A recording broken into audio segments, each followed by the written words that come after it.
Dans cette vidéo, je vais vous montrer comment vous mettez en place votre table, comment vous la montez, comment vous l'utilisez. Bref, tout le côté pratique de cette table. Je vais essayer de rien oublier, mais bon, on sait jamais. N'hésitez pas, si j'avais des oublis, revenez vers moi comme d'habitude. Donc ça c'est la table qui est montée. Donc quand vous la recevez comme ceci. Alors, première chose, le plateau. Le plateau, c'est un plateau en bois qui est du bouleau, c'est un contreplaqué bouleau. C'est un contreplaqué qui est plus dur. Et puis en plus, il est revêtu d'un film anti-rayures. Comme en fait cette partie-là va être vers l'avant, bah, au moins comme ça, vous n'êtes pas embêté par rapport au choc.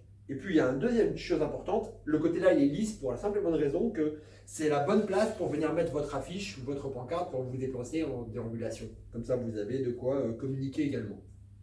Ça, c'est la première chose. Donc là, en l'occurrence, elle a été rentrée dans la partie métallique. Donc en fait, sur le côté ici, vous avez deux crochets, vous avez deux petits crochets en bas. Ça permettra de ranger la table quand vous allez la mettre en place. Donc, soit vous la rangez comme ceci, avec le côté rayé en contact avec le bois. Moi, j'aime pas trop parce que les petits crochets ici peuvent venir frotter sur le bois. Donc, je préfère le mettre comme ça.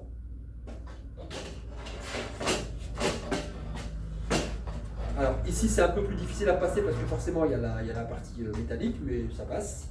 Et donc là, votre table elle est bloquée, et pour la débloquer, on peut l'enlever tout simplement. Et c'est bon. Donc vous avez aussi certainement remarqué que dans le bas de la table, vous avez deux pieds qui sont vissés pour faire un réglage en fait, de l'ajustement au niveau du sol. Des fois vous avez un sol qui n'est pas droit. Alors là, avec les deux pieds, vous avez la possibilité de régler. La sangle, on en parlera tout à l'heure, et les petites charnières, on va en parler tout de suite. Donc en fait, la sangle, moi j'aime bien la mettre de côté de manière à ce que quand j'ouvre le guéridon, en fait la sangle vient le bloquer. Ça permet plusieurs choses. Ça permet aussi de régler la hauteur. Si par exemple j'estime que la hauteur n'est pas suffisamment haute, je ramène le plateau vers moi et je tends un peu plus la sangle. Enfin, je raccourcis un peu plus la sangle. Et donc du coup, là je viens de gagner quelques centimètres. En revanche, j'estime que c'est trop haut. Donc je ramène la sangle.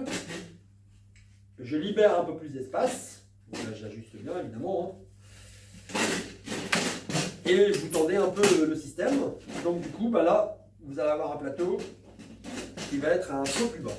D'accord? Sachant que dans le bas ici, vous avez deux pièces aussi en tissu. Enfin, c'est pas un tissu, c'est un simili-cuir qui vient aussi stabiliser parce que si vous ouvrez trop grand, voilà, ça risque de se casser. Donc là, au moins, vous avez une sorte de fin de course qui permet de le bloquer s'il n'y avait pas la sangle. Donc quand vous l'avez ouvert, vous ouvrez avec les deux petites charnières vers l'avant. Là, ce qu'il va falloir faire, c'est mettre en place le panier. Alors le panier, il se met en place très simplement. Je vais récupérer celui-ci. Ce sera plus facile. Voilà. Bon, donc vous avez reçu le panier. Le panier, il contient une petite pièce en métal, en plastique, pardon, c'est du PVC. Ça permet en fait, dans le fond, quand vous le mettez en place, de le rigidifier. Ici, comme ça, il est toujours ouvert. Et pour le mettre en place, donc toujours charnière vers l'avant, petite mousse vers vous. Ça, c'est pour atténuer le bruit du plateau. Donc, par exemple, ici, je vois que j'ai une irrégularité au niveau du sol. Donc, je vais devoir régler simplement la vis à l'arrière en butée, c'est celle là-bas, pour que ça vienne toucher le sol. Et comme ça, je ne serai plus embêté. Voilà. Parfait.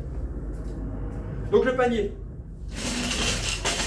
Deux possibilités. Première possibilité, vous le mettez ici par devant, vous basculez ça à l'arrière. Et avec les pinces, vous venez pincer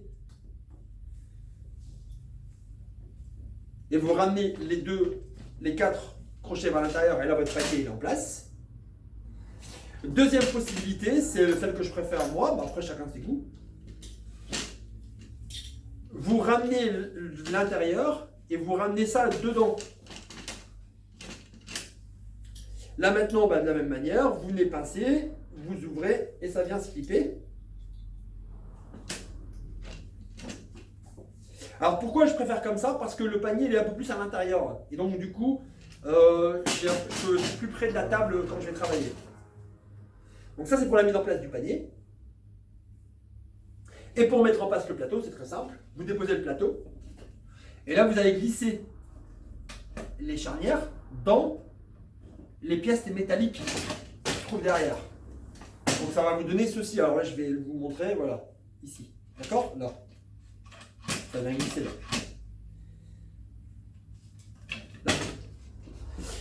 Et maintenant, la seule chose que vous avez à faire, c'est de rajouter le tapis que vous avez choisi, qui va glisser pile poil dans l'interface. Ici, du coup, vous avez la possibilité de laper si vous voulez, en mettant une petite mousse dans le fond, parce que sinon ça risque de faire un petit bruit, et c'est pas très sympa. Et pour bouger la table, pour la déplacer, bien penser à la prendre ici, parce que si vous la prenez là, bah, ça va se lever. Donc bien penser à la prendre comme ceci. D'accord? Et donc vous travaillez comme ça. Voilà. Donc la petite poche, elle contient des petites poches devant, ça permet en fait de ranger ses cartes, sa baguette magique, ses gobelets et les accessoires que j'ai besoin pour les routines que je vais avoir besoin de montrer. Le démontage, donc vous retirez le tapis, vous le roulez et vous le mettez dans votre valise ou alors vous le mettez sous le bras. Jamais plier un tapis, jamais le plier, toujours le rouler. Il y aura moins de plis si vous le roulez que si vous le pliez. En le pliant, il va marquer. Donc ici, vous ramenez maintenant le plateau vers vous. Bah forcément, grâce au charnière, il sort. Alors le sac, pareil, plusieurs possibilités. Vous pouvez le laisser en place. Donc pour ce faire, bah, vous le videz. Vous rabattez la pièce en plastique. Et là, vous pouvez le laisser comme ça. En fait, quand on va fermer, ça ne va pas gêner. Même si vous voulez, vous pouvez ramener vers l'intérieur, il y a un petit scratch. Donc ça va avec ça. Si par exemple je le mets vers l'extérieur. Donc là ici. Là, je vais l'écraser. Et comme il y a un petit scratch, le petit scratch il va venir se fixer sur. Et donc ça va se bloquer. Voilà. Pareil, j'ai les deux pinces à dessin. Alors si je veux, pour ne pas avoir les transporter, je les reglisse ici, je rabats bien les deux pinces. Et comme ça, je ne dois plus les porter. Voilà.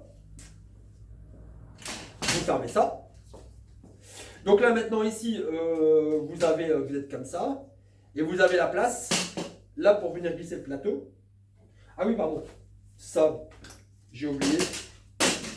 De bien ranger, parce que ça c'est le genre de truc qu'on oublie et ça aide vraiment à la mise en place du sac. Donc moi pour le ranger, je le mets droit ici. Voilà. Et donc maintenant je referme. Ici le truc. On l'écrase. On serre. Les deux pinces. On rabat. Et voilà, ça c'est fait. Maintenant, on referme la boîte, le tréteau. Normalement, il tient tout seul. Je vais chercher mon plateau. Je vais le glisser d'abord en haut. Je fais attention ici à bien faire passer les pièces métalliques. Je vais le glisser en bas. Et là, normalement, il va s'appuyer sur l'ensemble de la structure. Et pareil, ça tient tout seul. Ce qui veut dire que si je récupère maintenant ici la anse, donc si elle est trop courte, je peux l'agrandir, la rétrécir évidemment, ça c'est comme une anse classique. Je peux venir mettre ça ici à mon bras, au-dessus du bras, pardon. Et là prendre ma valise pour mes déplacements. Alors bien sûr, si ici j'ai mon affiche de spectacle, on va la voir. Et là je suis comme ceci, d'accord? Voilà, toutes les explications sont faites. N'hésitez pas à venir vers moi si j'ai pas été assez clair ou s'il manque quelque chose. A bientôt les amis pour de nouvelles aventures.